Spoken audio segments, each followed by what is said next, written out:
Madam நீங்க அதிமுக நிலைப்பாடு எடுக்காம பிஜேபி நிலைப்பாடு எடுக்கிறீங்களாமே? இல்ல அவரு அப்பாஸ் சார் ஒரு பத்திரிகையாளர்.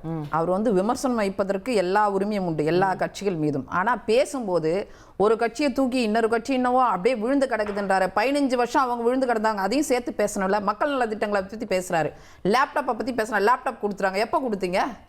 ஆட்சி முடியறதுக்கு 1 மாசத்துக்கு முன்னாடி கொடுக்குறீங்க. அதை ஃபைனல் இயர் ஸ்டூடெண்ட்ஸுக்கு கொடுக்குறீங்க. நாங்கள் 970 கோடி லேப்டாப்காக ஒதுக்கணும். கிட்டத்தட்ட 52 லட்சம் மாணவர்களுக்கு கொடுத்தோம்.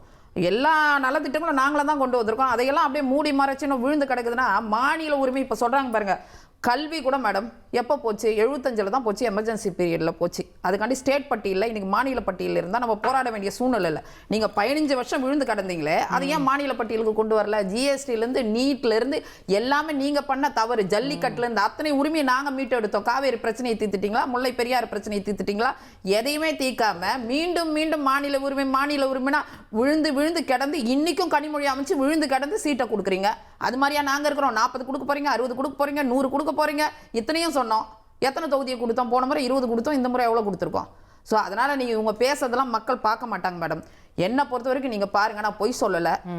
ஒரு மக்கள் பிரதிநிதியும் அமைச்சரும் போனா அந்த இடத்துல எவ்வளவு மரியாதை இருக்கணும் மக்கள் கிட்ட. ஐயோ அமைச்சர் வந்துட்டாரு, ஐயோ எம்எல்ஏ வந்துட்டாருன்னு. ஆனா என்ன நடக்குது? சுத்தி வளைக்கிறாங்க. அமைச்சர்கள் பெரிய கருப்பண்ணன், அனிதா ராதாகிருஷ்ணன், யார் எல்லாருமே எல்லா பிரதிநிதிகளும் போகும்போது இந்த இஷ்யூல டீலிமிட்டேஷன் இஷ்யூல நீங்க தமிழ்நாட்டு உரிமைக்காக நிக்காம பிஜேபி பக்கம் நிக்கிறீங்கன்றத அவங்க மேல இருக்க விமர்சனம். தமிழ்நாட்டுக்கு கூட இடம் வேணும், எங்களுக்கு இதுக்கு இணையா வேணும், உத்தரப்பிரதேசத்துக்கு கூட கொடுக்க கூடாது. இது பாலிடிக்ஸ் தாண்டி தமிழ்நாட்டுக்கு. அதனால எந்த பிரச்சனையில கூட்டி தானே 20 அதிகமா கூடுதுன்னு அவங்க கேட்க. மேடம் நீங்க ஏதாவது ஒரு ஸ்டாண்டர்டை வச்சு தானே மேடம் கொண்டு வர முடியும் எல்லா விஷயங்களும். நீங்க இப்படி எல்லாம் கம்பேர் பண்ண, நம்ம படிப்பறிவு உள்ள மாநிலம் இப்படி கம்பேர் பண்ணிட்டு போனா என்ன பண்ண முடியும்? நான் தான் சொல்றேன், நல திட்டங்கள் வரும்போது எல்லாத்துலயுமே நம்ம சிறப்பா செஞ்சோம். அதனால தான் 2வது இடத்துல இருக்கும், முதல் இடத்துல இருக்கும். அதுக்கு நம்ம மார்க் தட்டிக்கிறோம். நீ இப்ப கஞ்சா போதன்னும் போது நீ யூபியை பாரு, அதை பாரு. அப்ப நம்மளும் யூபியும் ஒண்ணா? ஸோ கம்பாரிசன் இப்போ நமக்கு நல்லதுன்னா ஒரு மாதிரி, இல்லைன்னா ஒரு மாதிரிலாம் நம்ம பேச முடியாது. எதுக்காவது ஒரு ப்ரோட்டோகால், ஏதோ ஒரு ஸ்டாண்டர்ட் வச்சு தான் கொண்டு வரும். அப்படி கொண்டு வரும்போது 20 தொகுதி அதிகமாக வருது, 33% இட ஒதுக்கீடுன்னும் போது இத்தனை பெண்களுக்கு வாய்ப்பு. அதை எடப்பாடியார் எல்லா இடங்களிலும் தெளிவுபடுத்திருக்கோம் எங்களோட நிலைப்பாடு. ஸோ அதை வச்சுலாம் கூட அதான் சொன்னேன், எஸ்ஐஆரை வச்சு 3 மாசம் ஓட்டினாங்க. அப்பாடா நமக்கு ஒன்று கிடைச்சிடுச்சுன்னு இப்போ மகிழ்ச்சியா இருக்கிறாங்க. இப்போ மந்திரிகள் போனாலும் சரி, எம்எல்ஏக்கள் போனாலும் அங்க இருக்கிறவங்களாம் அடிப்படை தேவைகள், தண்ணி இல்லை, பல்வேறு பிரச்சனைகள் இருக்கு, எல்லாத்தையும் அவங்க தான் சுத்தி வளைக்கிறாங்க. ஊடகம் தான் எடுத்து போடுது. அப்போ 5 வருஷம் தமிழ்நாட்டு மக்களுக்கு நாங்க எதுவுமே செய்ய மாட்டோம். ஆனா எலெக்ஷன் வந்துருச்சுன்னா மத்திய அரசை புடிச்சு பண்ணா அதை தமிழ்நாட்டு மக்கள் பார்ப்பாங்கல்ல மேடம். இப்ப நடக்கிற தேர்தல் சட்டமன்ற தேர்தல், அதனால அவங்க நல்ல ஒரு தீர்ப்பை கொடுப்பாங்க, முடிவை எடுப்பாங்க. படிப்பறிவு உள்ள மாநிலம் தானே தமிழ்நாடு. தமிழக முதல்வர் ஸ்டாலின் அவர்கள் என்ன கேட்கிறார்? வேற ஒண்ணும் இல்லை. 2001 மக்கள் தொகையில தமிழ்நாடு 4.1 கோடி, பீகார் 4.3 கோடி. சரி, ரொம்ப கம்மி. இன்றைக்கு 13.5 கோடி பீகார், தமிழ்நாடு இன்னைக்கு வெறும் 8 கோடி. அப்ப நாங்க ஒன்றிய அரசு சொன்ன குடும்ப கட்டுப்பாடு, மற்ற கல்வி எல்லாத்தையும் செஞ்சதுக்கு எங்களுக்கு இந்த வஞ்சனை தேவையாங்கிறதா அவருடைய கேள்வி. இல்ல சார், நீங்க வஞ்சனை தேவையான்னு எப்ப கேட்கணும்னா இந்த மாநிலத்துக்கு இவ்வளவு சீட்டுன்ற ஃபைனல் பட்டியல் வந்த பிறகு அதை பார்த்துட்டு கேட்கணும். அதான் சகோதரி சொல்றாங்க. நான் என்ன கேட்கிறேன், நீங்க ஒரு அசம்ஷன்ல எல்லாம் கேட்கறீங்க. திரும்பவும் சொல்றது அசம்ஷன்ங்கிறது இல்ல.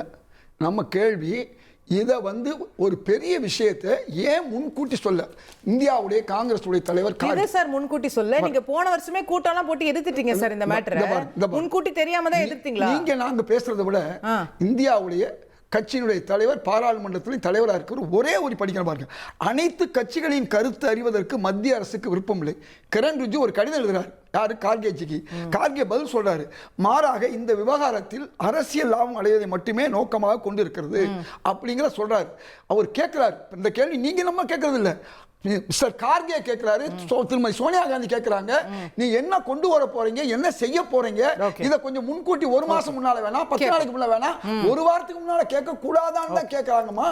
இதுதான் முதல்வர் கேட்கிறாரு. நாங்க படிப்பறிவு உள்ள மாநிலம் சொன்னாங்கல்ல, படிப்பும் அறிவும் இருக்கிறதுனால தான் முதல்வர் ஸ்டாலின் கேட்கிறாரு, எடப்பாடியார் கேட்கல, திரு விஜய் கேட்கல. இதுதான் விஷயம். கேட்போம். திரு கருநாகராஜன், ஏன் எல்லா கட்சிகளோடையும் ஒரு கலந்து ஆலோசனை நடத்திருக்கூடாது? Take everybody on board. இது ஒட்டுமொத்த நாட்டுடைய பாராளுமன்ற தொகுதிகளை மாத்திரம் எல்லாருக்கும் இதுல முக்கியத்துவம் இருக்கு. ஏன் எங்களுக்கெல்லாம் ஒரு தகவல் சொல்லி கன்சல்ட் பண்ணி இதை செய்யக்கூடாது அப்படின்றார். இது நிச்சயமா பல ஆண்டுகளாக திட்டமிடப்பட்ட ஒன்றுங்கிறத முதல்ல நம்ம எல்லாரும் புரிஞ்சுக்கணும். பெண்களுக்கான இடஒதுக்கீடு தனியா வரும்போது ஏறத்தாழ 27 ஆண்டுகால போராட்டம் இதுவரைக்கும் நிறைவேறாம அது கிடப்பில் கிடக்கிறது. அப்ப அவங்களுக்கு இந்த ஒதுக்கீடு கொடுக்கும் போது இருக்கிற இடங்களை மொத்தமா பெண்களுக்கு பிரிச்சு கொடுக்கும் போது அது ஒரு பாதகம் வந்துடக்கூடாது. அதை சரி செய்ய வேண்டும். ஒன்று. ரெண்டாவது, அண்ணா இதயதுல்லா அவர்கள் சொல்லுகிறார்கள், இடையில முதல் சுற்றுல அவர் பேசும்போது எனக்கு முழுமையா அவர் என்ன பேசுறாருன்னு கேட்கல, அதுக்கு பதில் சொல்ல முடியல. ஆனா இப்ப அவர் கேட்டது பீகாருக்கு 14 கோடி, இப்போ உதாரணத்துக்கு தமிழ்நாட்டுக்கு 7.5 கோடி மக்கள், அதே நேரத்தில் உத்தரப்பிரதேசத்தில் 25 கோடி மக்கள். அந்த 25 கோடி மக்களுக்கு என்ன திட்டங்கள் போடணும், எப்படி சாலை அமைக்கணும், எப்படி குடிநீர் கொடுக்கணும், எப்படி ரேஷன் கொடுக்கணும், இப்படி பல விஷயங்கள் மாறுபட்டது இருக்குல்ல. தமிழ்நாட்டுக்கு கொடுக்குற ரேஷன் 30 லட்சம் டன் நீங்க ஆண்டு கொடுக்குறீங்க, அதே 30 லட்சம் டன் தான் யூபி கொடுக்க முடியும் நம்ம சொல்ல முடியுமா? இது இந்த டீலிமிட்டேஷன்ங்கிறது ஒன்லி ஓட்டு போடுறதுக்காக மட்டுமல்ல, மக்களுக்கான தேர்தலுக்கானது மட்டுமல்ல, ஒட்டுமொத்தமா அந்த மக்களுக்கு சம வாய்ப்புகளை அவருடைய வாழ்க்கை நிலையில பெரிய பெருமை என்ன தெரியுமா சார்? உங்களுக்கும் ஒரு ஓட்டு தான், எனக்கும் ஒரு ஓட்டு தான், பிரதமர் நரேந்திர மோடிக்கும் ஒரு ஓட்டு தான், ராகுல் காந்திக்கும் ஒரு ஓட்டு தான், இல்லை நம்ம கிராமத்தில் இருக்கிறவங்களுக்கும் ஒரு ஓட்டு தான், நகரத்தில் இருக்கிறவங்களுக்கும் ஒரு ஓட்டு தான். அப்போ இந்த ஓட்டுங்கிறதுல எல்லாரும் சமம் அப்படின்னும் போது தானே நம்ம ஒன்னா சேர்ந்து இந்த தேசத்தை கட்டமைக்கிறோம். அப்போ அதில் ஒரு டிஸ்ப்ரப்போர்ஷனேட்டாக வட இந்தியாவுக்கு கூடுதல் இடங்கள் கிடைச்சிருதோ அப்படின்னும் போது நமக்கு அந்த உரிமை குறையுதோன்னு வருத்தப்படுறாங்க. நீங்க வட இந்தியா தென்னிந்தியாங்கிறதுல இல்ல, அவங்க சிவசங்கரி சொன்ன மாதிரி மக்களுக்கான திட்டங்கள் எல்லாத்துக்கும் ஒண்ணுதானே. யூபியில வாழ்றவருக்கும், காஷ்மீர்ல வாழ்றவருக்கும், தமிழ்நாட்டுல வாழ்றவருக்கும், கேரளா வாழ்றவருக்கும் மத்திய அரசு சமமான வாய்ப்புகளை கொடுக்கணுமா வேண்டாமா?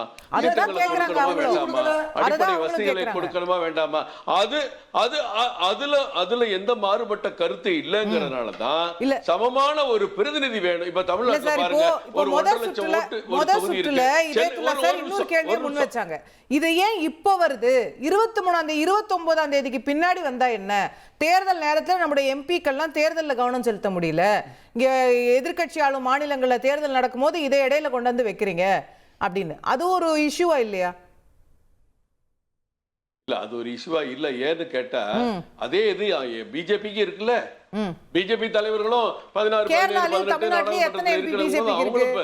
என்ன பாதிப்பு இல்ல, அவங்களுக்கு அது இல்ல பாதிப்பு இல்ல, வெற்றி எங்களுக்கு கிடைக்கணும்ல. அண்ணன் எடப்பாடி முதலமைச்சரா அமர்வதற்கான முயற்சியில பிஜேபி இருக்குல்ல. அப்ப அந்த வெற்றிக்கு பாடுபடும் போது அதே பிரச்சனை பிஜேபி இருக்கிற எம்பிக்கெல்லாம் இப்ப திருமாவளவனோ இல்ல மற்ற தலைவர்களோ டெல்லியில போய் 3 நாள் உட்கார்ந்துருக்காங்கன்னா இங்க பிரச்சாரம் பண்ண முடியல. நீங்க அதை பத்தி கவலைப்படாட்டி பிரச்சாரத்தை பண்ணுங்க. நீங்க அதை பத்தி கவலைப்படலைன்னா கவலைப்பட்ட இதே பீகாருக்கு சரி, யூபிக்கு சரி, தமிழ்நாட்டுக்கு சரி, இல்ல நீங்க அதுக்கு எதுக்கல, இத ஒரு அரசியல் காரணமா வச்சு நீங்க வடக்குல அப்படி செய்யறாங்க பாருங்க. யூபி மக்களுக்கு அதிக வாய்ப்பு, நமக்கு வாய்ப்பு குறைவு. ஒரு பின்னடைவை தராதா சார்? இது தேர்தல் பெண்கள் முன்னேற்றத்துக்கான திட்டம். இது எப்பதான் செய்யறது? ஏறத்தாழ 30 ஆண்டுகளாக கிடப்புல போட்ட ஒரு திட்டத்தை நடைமுறைப்படுத்துறதுக்கான வாய்ப்புகளை இதனாலதான் ஒரே நாடு ஒரே தேர்தல் சொல்லிக்கிட்டு இருந்தோம். அதையும் எல்லாரும் எதுக்குறீங்க? அடுத்து அதுவும் வரும். இந்த மாதிரி விஷயங்கள் நடக்கிறதுனால பல முன்னேற்றங்கள் தடைகள் ஏற்படுவதனாலதான் அதே ஒன் நேஷன் ஒன் எலெக்ஷன்ங்கிறத நம்ம திட்டமிடுறது காரணமே பல்வேறு நடைமுறை திட்டங்களை செயல்படுத்த முடியாம போயிருது. அடுத்து ஒண்ணு சொல்லிக்கிற இடையில நம்ம சகோதரி ஆண்டாள் பிரியதரிசினி எனக்கு ரொம்ப நாள் தெரிஞ்சவங்க, ரொம்ப நல்லவங்க. அவங்க 187வது இடம், 57வது இடம் அப்படிலாம் சொன்னாங்க. அது தொலைக்காட்சியில சொல்றது. இன்னைக்கு யுஎஸ்ஏயோட மொத்தம் 3000 லட்சம் கோடி அவங்களுடைய ஜிடிபி. சைனாவோட ஜிடிபி 1900 லட்சம் கோடி. ஜெர்மனியோட ஜிடிபி 490 லட்சம் கோடி. இந்தியாவோட ஜிடிபி 440 லட்சம் கோடி. நம்மளை விட ஜப்பான் பின்னாடி போய் 430 லட்சம் கோடியா இருக்கு. இந்த புள்ளி விவரங்கள் உலக நிதி ஆணையம் வெளியிடுறது. இதெல்லாம் கண்ணை மூடிட்டு தந்தி தொலைக்காட்சி நேயர்கள்ட்ட 150வது இடத்துல இருக்கோம், முன்னேறல, யார் சொன்னா முன்னேறணுங்கிறதுலாம் இது தவறான ஒரு தகவலை அவங்க படிச்சவங்க, எழுத்தாளர், சிறந்த பேச்சாளர், அவங்க சொல்றது தவறு. இந்தியா முன்னேறி கொண்டு இப்ப பாருங்க, இப்ப நம்ம இந்த தொலைக்காட்சியில பேசிட்டு இருக்கும் போது ட்ரம்பும் பாரத பிரதமர் மோடி அவர்களும் தொலைபேசியில பேசிட்டு இருக்காங்க. அங்க இருக்கிற வளைகுடா பிரச்சனைகளை இப்ப பேசிட்டு, அந்த அளவுக்கு நம்ம நாடுடைய முக்கியத்துவம் உலகத்துல உயர்ந்து இருக்குங்கிறத ஒவ்வொரு இந்தியனும் நம்ம பெருமையா பார்க்கணும். அப்புறம் fair. சகோதரர் அப்பாஸ் பேசினாரு, அதிமுக அடிமை. ஒரு நிமிஷம் அதிமுக அடிமை. திராவிட முன்னேற்ற கழகம் எத்தனை ஆண்டுகள் பிஜேபியோட கூட்டணியில் இருந்தது? முழுமையான அமைச்சரவையில் இருக்கலையா? 5 அமைச்சர்கள் செயல்படலையா? அப்ப ஒரு கூட்டணி கட்சி ஒரு தேர்தல் முக்கியத்துவத்திற்காக மக்களிடம் சக்தியை ஒன்று சேர்ப்பதற்காக அமைப்பதையெல்லாம் அடிமை என்று சொன்னால், அவர்கள் கூட்டணியில் இருக்கும்போது இந்த பேச்சு எழுந்ததா? அப்பாஸ் அதை எப்படி பார்க்கிறார்?